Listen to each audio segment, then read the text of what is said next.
ជំរាបសួរពុកម៉ែបងប្អូនថ្ងៃនេះនាងខ្ញុំមកបង្ហាញពីរបៀបធ្វើទឹកគ្រាប់ជីលាយជាមួយជ័រកហើយរសជាតិឆ្ងាញ់ពុកម៉ែបងប្អូនរសជាតិរាងស្រាអត់សូវផ្អែមខ្លាំងទេហើយគ្រាប់ជីយកមកធ្វើទឹកជាមួយជ័រកនេះគឺឆ្ងាញ់មែនពុកម៉ែបងប្អូនហើយដាក់ក្នុងទូណាឲ្យត្រជាក់សិនចាំយកមកញ៉ាំពុកម៉ែបងប្អូនណាញ៉ាំតែមួយកែវមានកម្លាំងតែម្ដងដំបូងនេះខ្ញុំត្រូវដាក់ដាំទឹក2លីត្រហើយដាក់ជាមួយស្លឹកតើយចូល2 3ស្លឹកទៅដើម្បីវាឈ្ងុយក្នុងទឹកហ្នឹងណានេះខ្ញុំក៏មកត្រាំគ្រាប់ជីចោលគ្រាប់ជីនេះខ្ញុំដាក់2វែកមកល្មមទេហើយជ័រកវិញនេះខ្ញុំទិញគេប្រហែលជា3ខាំហ្នឹងអស់1500នេះខ្ញុំទិញយកមកហ្នឹងយើងច្រាំវារៀងម៉ត់បន្តិចទៅពេលដែលយើងយកទៅធ្វើទឹកភេសជ្ជៈហ្នឹងគឺវាស្រួលញ៉ាំហើយគ្រាប់ជីនេះយើងដាក់ត្រាំទឹកធម្មតាក៏បានត្រាំទឹកឆ្អិនក៏បានយើងត្រាំឲ្យរីកចឹងមកបន្តមកទៀតនេះខ្ញុំមកមើលទឹកពុះហើយនេះខ្ញុំដាក់ជាមួយអំបិលចូលបន្តិចដើម្បីមានរសជាតិឆ្ងាញ់ធ្វើទឹកហ្នឹងក៏យើងត្រូវតែលួចអំបិលបន្តិចដែរមកពុកម៉ែបងប្អូនកុំដាក់អំបិលច្រើនណាប្រយ័ត្នប្រៃញ៉ាំអត់ឆ្ងាញ់ទេនេះហើយបន្តមកទៀតនេះខ្ញុំដាក់ជាមួយស្ករស3វែកសិននេះខ្ញុំប្រើស្ករ3វែកសិនណាព្រោះអីនេះខ្ញុំអត់បានថ្លឹងទេដោយសារនេះខ្ញុំអត់មានអញ្ជើញអញ្ចឹងហើយដាក់ស្មានទេពុកម៉ែបងប្អូនយើងកុំយកផ្អែមពេកធ្វើទឹកគ្រាប់ជីលាយជាមួយជ័រកហ្នឹងតែផ្អែមអត់ឆ្ងាញ់ទេនេះខ្ញុំមើល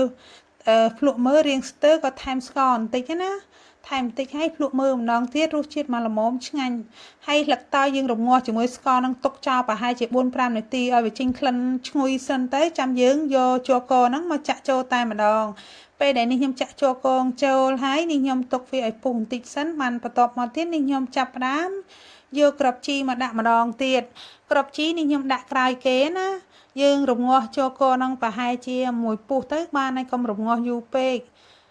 បន្ទាប់ពីរងាស់ប្រហែលជាមួយពុះហើយនេះខ្ញុំយកគ្រាប់ជីហ្នឹងមកចាក់ចូលតែម្ដងហើយគ្រាប់ជីនេះយើងធ្វើទឹកលាយជាមួយជ័រកនេះគឺឆ្ងាញ់ណាស់ពុកម៉ែបងប្អូនហើយកុំយកផ្អែមពេកឯងយករសជាតិរាងស្រាទៅពេលដែលយើងធ្វើរួចយើងយកដាក់ក្នុងទូឲ្យត្រជាក់ណាពុកម៉ែបងប្អូនញ៉ាំមានកម្លាំងណាហើយចាស់អីចូលចិត្តញ៉ាំទៅគឺល្អតែម្ដងនេះខ្ញុំឲ្យតែមានគ្រាប់ជីនៅផ្ទះអាសាធ្វើញ៉ាំដែរជួនកាលនេះខ្ញុំត្រាំជាមួយទឹកតទេហ្នឹងអត់មានដាក់ស្ករដាក់អីទេយើងញ៉ាំទៅគឺល្អណាស់ពុកម៉ែបងប្អូន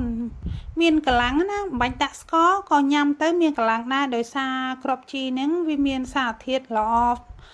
ញ៉ាំអត់ឡើងគីឡូអត់ឡើងអីទេពុកម៉ែបងប្អូនគឺល្អសម្រាប់សុខភាពតែម្ដងនេះខ្ញុំអាសាទិញទុកនិយាយទៅណាហើយថ្ងៃហ្នឹងនឹកឃើញចង់ធ្វើគ្រាប់ជី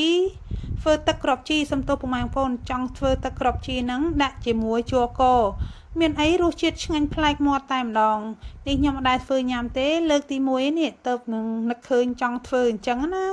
ហើយដាក់ជាមួយស្លឹកតើយនេះឡើងឈ្ងុយតែម្ដងហើយយើងធ្វើកុំឲ្យខាប់ពេកប៉ុណ្្នឹងខ្ញុំនេះទៅគឺខាប់មកល្មមឆ្ងាញ់ណាហើយនេះខ្ញុំទុកតែមួយពុះទេពុកម៉ែបងប្អូនទុកតែមួយពុះហើយយើងបិទភ្លើងទៅទុកឲ្យត្រជាក់ទៅចាំដាក់ក្នុងទូពុកម៉ែបងប្អូនព្រឹកឡើងចាំយកមកញ៉ាំគឺញ៉ាំទៅមានកម្លាំងតែម្ដងហើយវីដេអូរបស់នេះខ្ញុំក៏បានមកដល់ទីបញ្ចប់នេះខ្ញុំក៏សូមអរគុណសូមជម្រាបលាបាយបាយ